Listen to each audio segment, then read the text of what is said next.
Hello everybody and welcome back to my YouTube channel. If you are just watching me for the first time, my name is Elizabeth, Coach Eli to be precise. You can call me Coach Eli. I am a business startup expert. I help and assist individuals that are looking to become an entrepreneur, looking to start a business venture specifically in the diagnostic lab industry.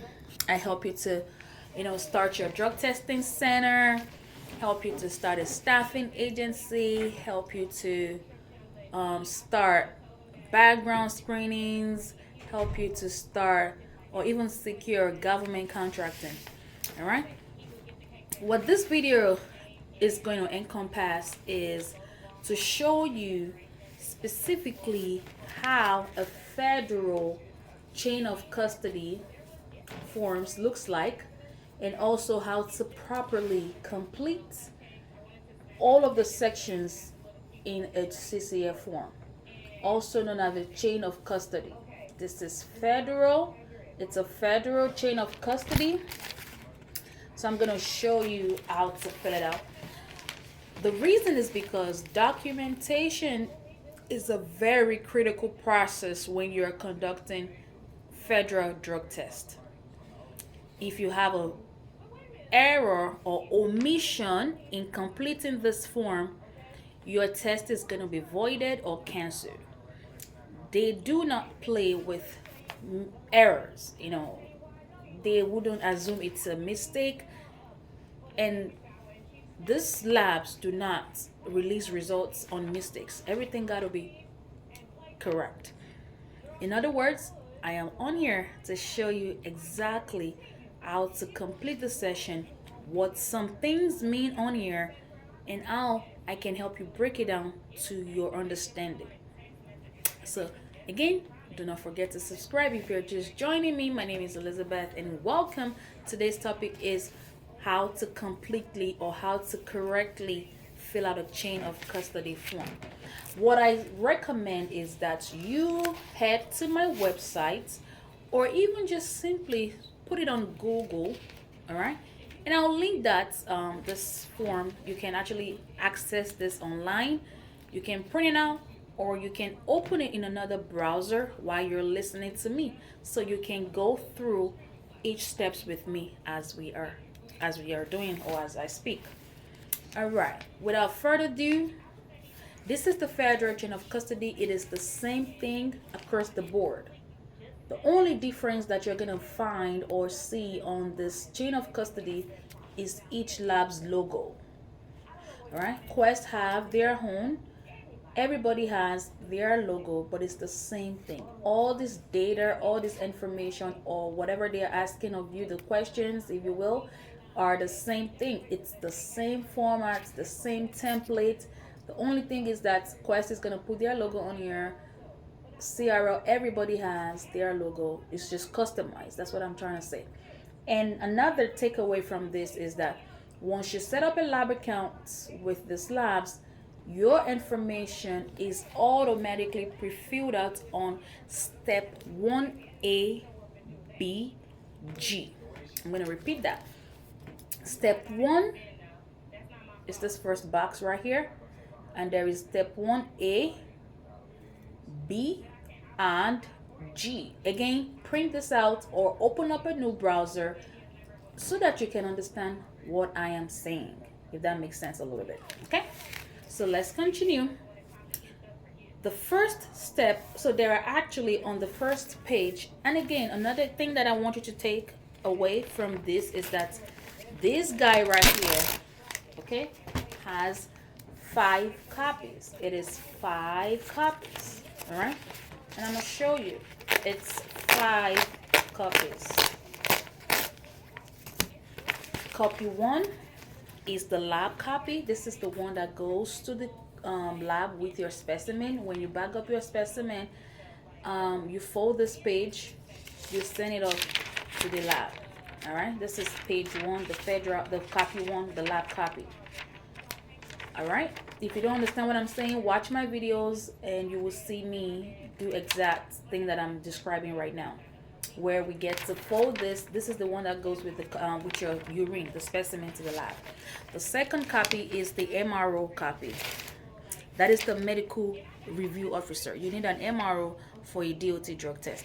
This is where the donor signs. The donor's information does not need to go on the first copy because of EPA compliance and all that, the PHI. So we always say turn to the second page and capture the donor's information here. All right, when you click on the link that I'm gonna include in this video, you will be able to see the page 1, page 2 up to page 5. So this is the second copy, page 2.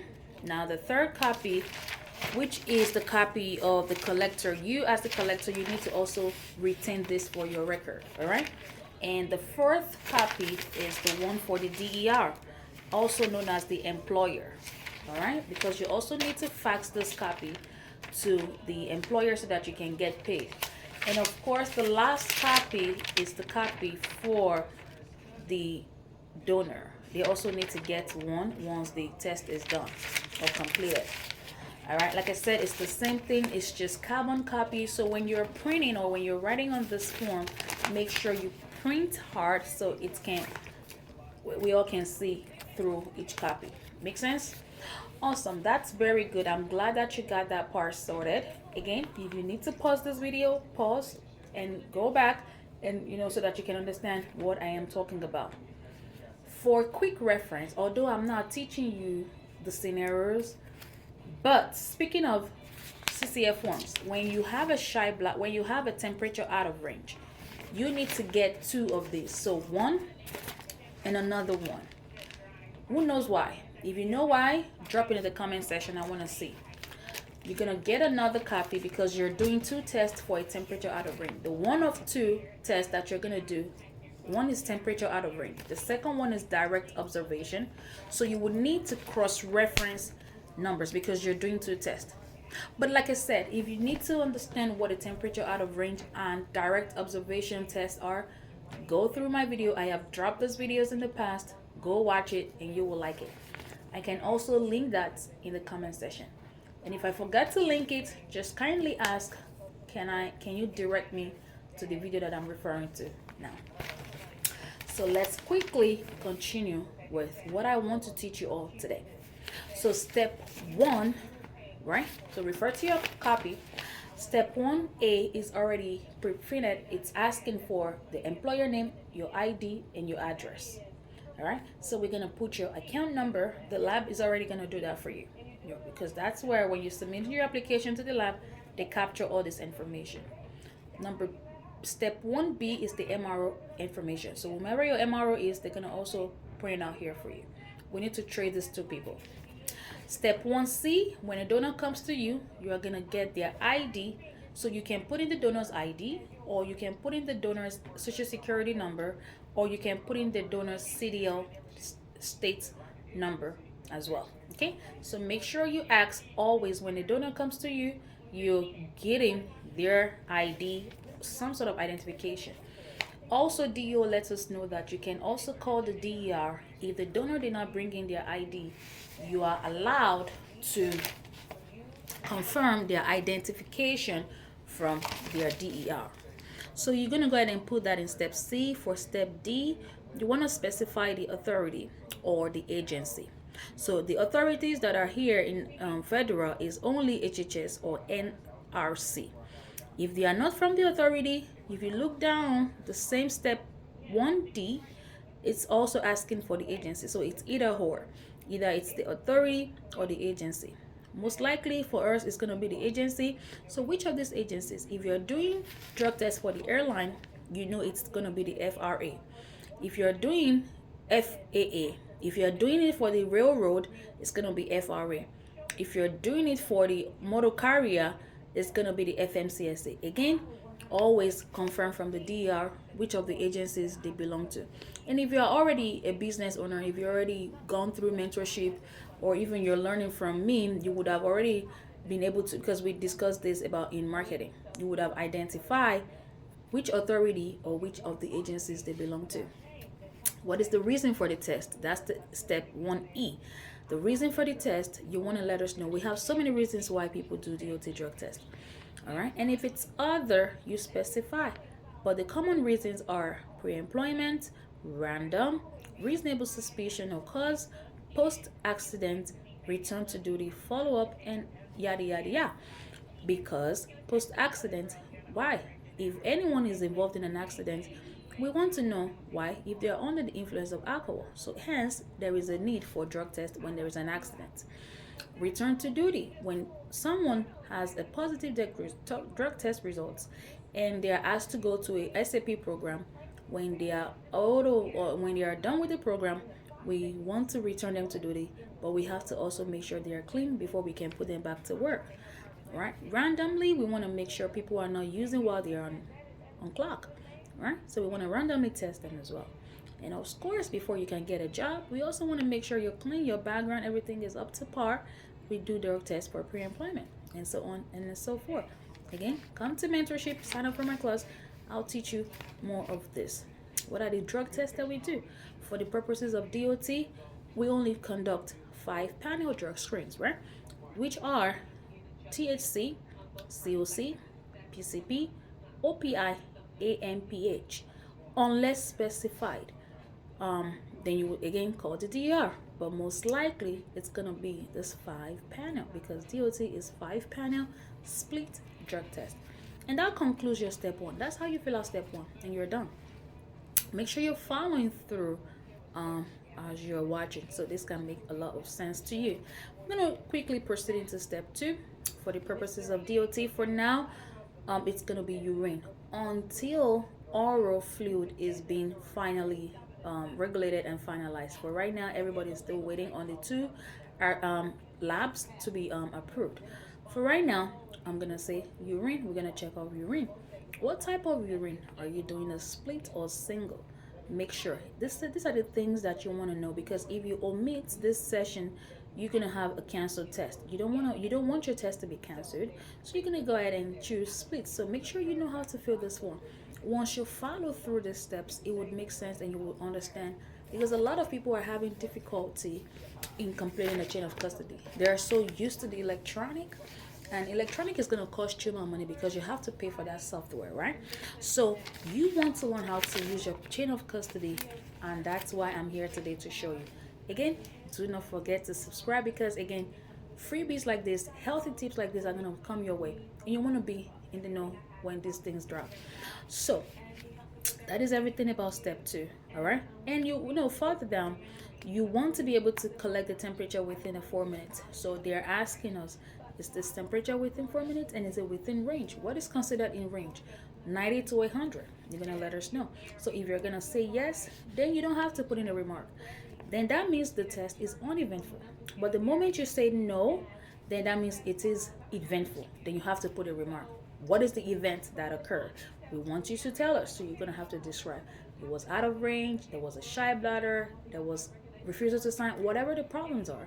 Then you specify. As you can see here, it says no, comma, enter remark. We want to know. All right, so that's it, and that concludes your step 2.